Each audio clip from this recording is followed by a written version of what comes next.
In this video, I'm gonna be showing you the exact way to upload a new Facebook profile photo without posting it in your timeline.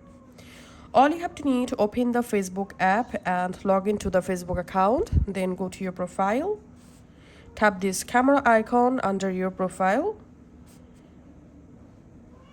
and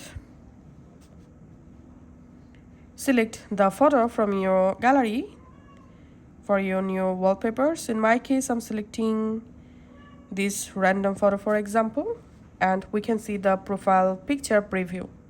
Now you can tap this crop option to crop the profile photo. And now before posting the profile photo, here we have to uncheck this option, share your update to feed. So make sure to uncheck this option, then tap on save.